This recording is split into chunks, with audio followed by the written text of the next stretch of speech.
So the first thing you always have to know about dreams is your brain generates everything in the dream to process your emotions.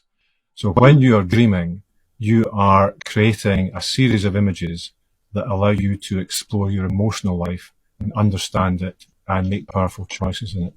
So hold on a minute.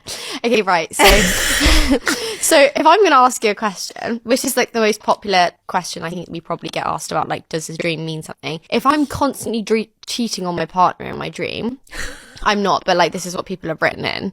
What does that then mean? Because you create the dream and you create everything in it, you create all the characters in the dream. Yeah. And those characters are representations of aspects of your own identity and personality. Okay. So when you dream that your partner is cheating on you, there's something in waking life where you are betraying yourself, betraying your own ambitions, your own ideas, your own values. If you dream that you are cheating on your partner, again, there's something in waking life where you are maybe betraying trust in some way, letting yourself down or letting a situation down where you could actually take action and get to a positive outcome with it. Oh my God, wow. Right, guys, should we get into the dream segment of this episode? Hi Ian, thank you so much for joining us. How are you? I'm great. It's lovely to be with you both. Ian, we're so excited to have you on.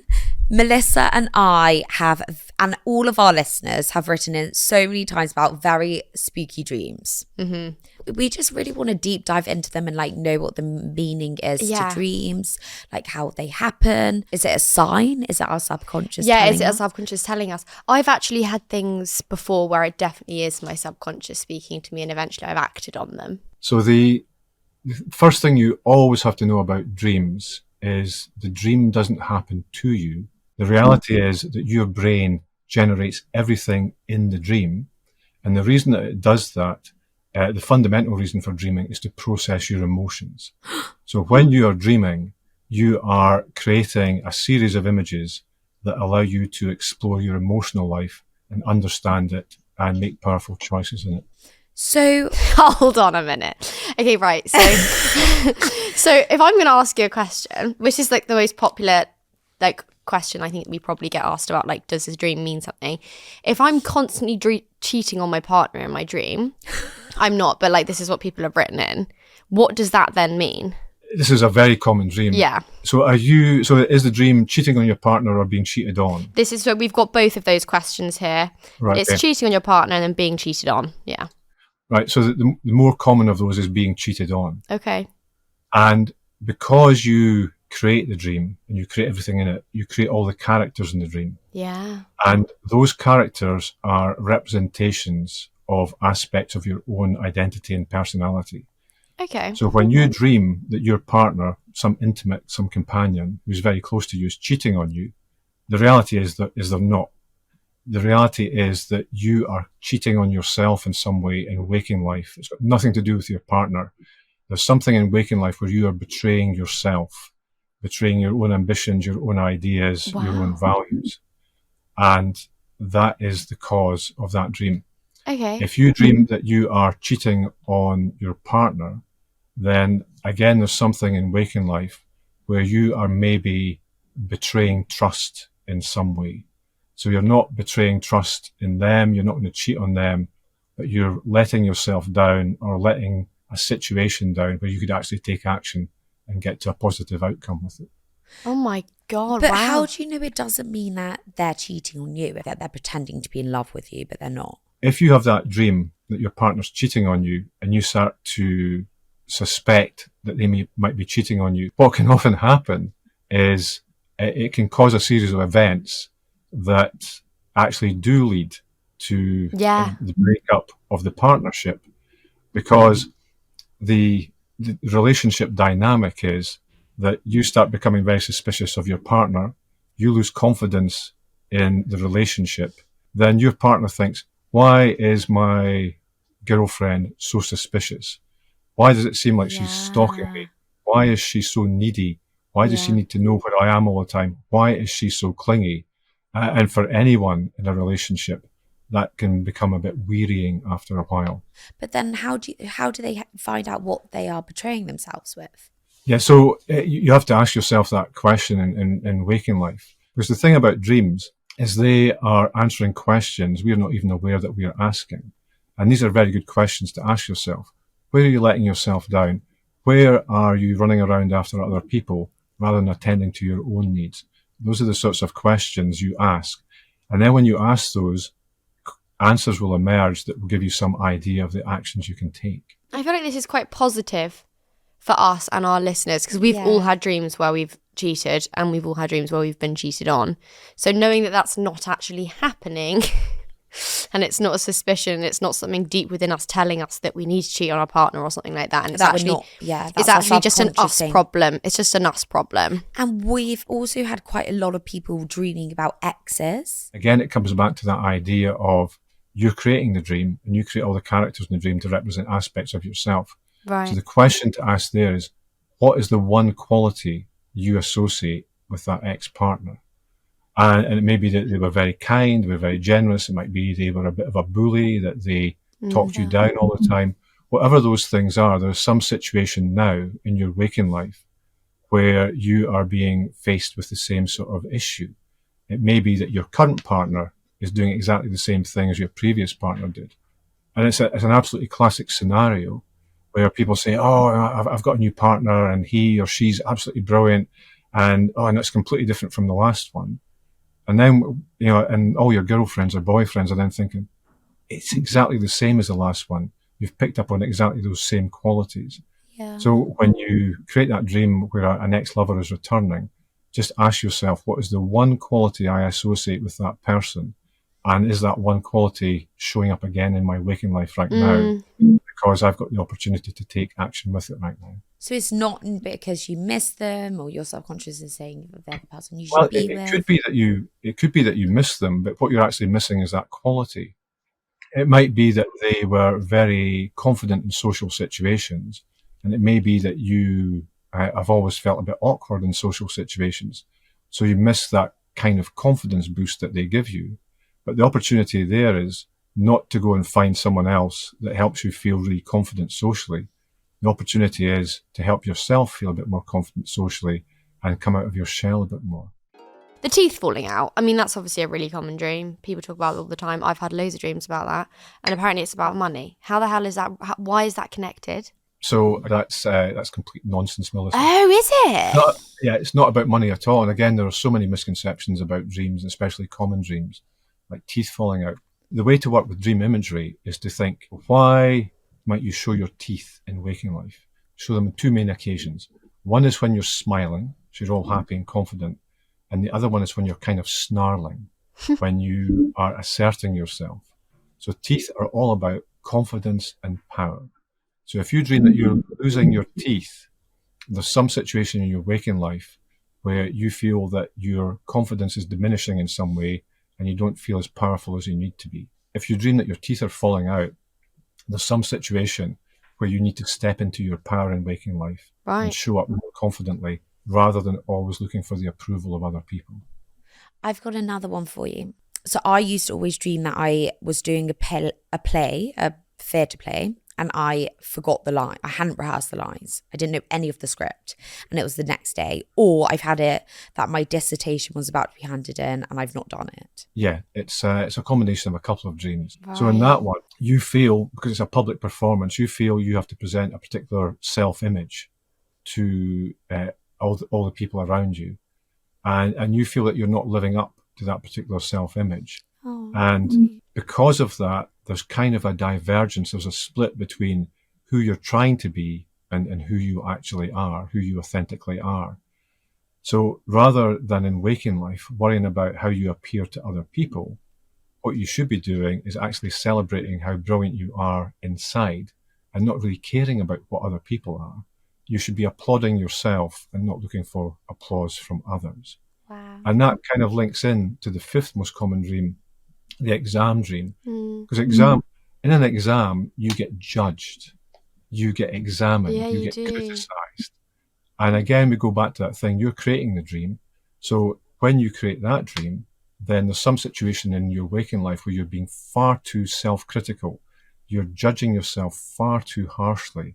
You're examining your life or examining a situation and giving yourself a hard time for not living up to some strange, perfect ideal. So with that one, rather than trying to judge your achievements, you should just celebrate them. I love that. God, how lovely. I feel like this has really taken a positive spin.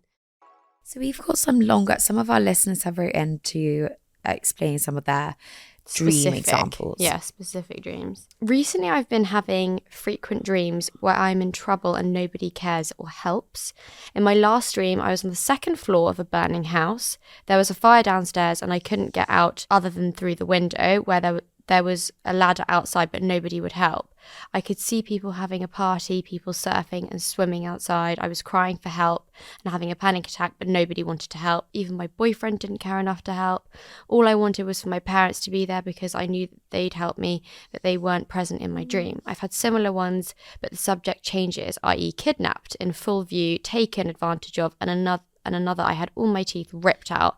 People can help, but they don't.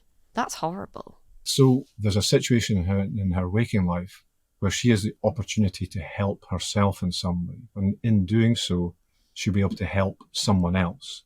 So the number one dream symbol, rather than just a dream, is a building. It's usually a house. But a building, and especially a house, symbolizes yourself, because houses and buildings have got insides and outsides, and so do we.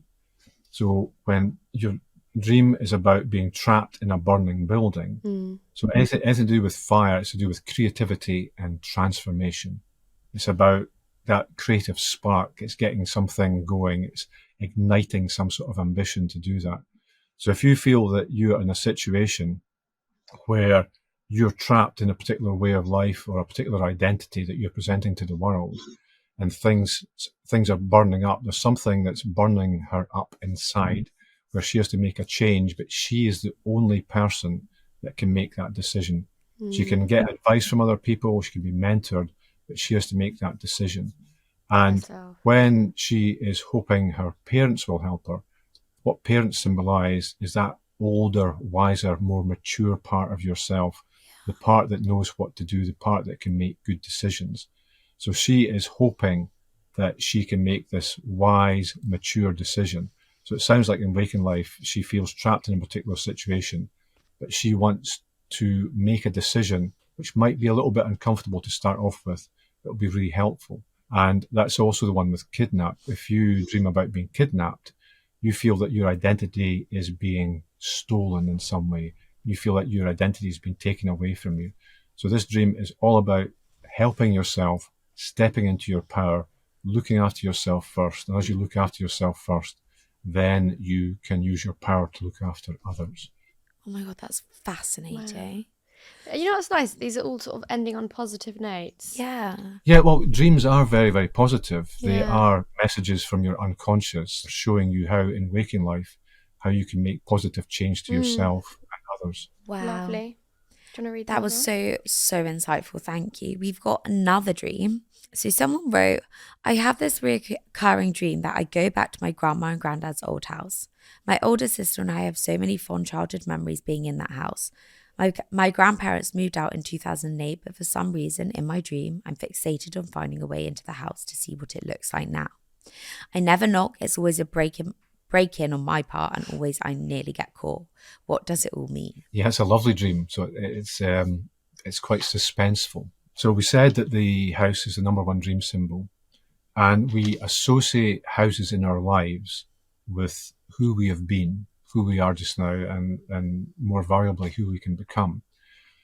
When you dream about going back to an old house that's familiar from your childhood, there's something there that you feel that you have maybe lost in your maturation process, in your identity forming, something really special that was a part of you. And it might have been a curiosity, it might have been a willingness to do something courageous, it might have been a whole number of things.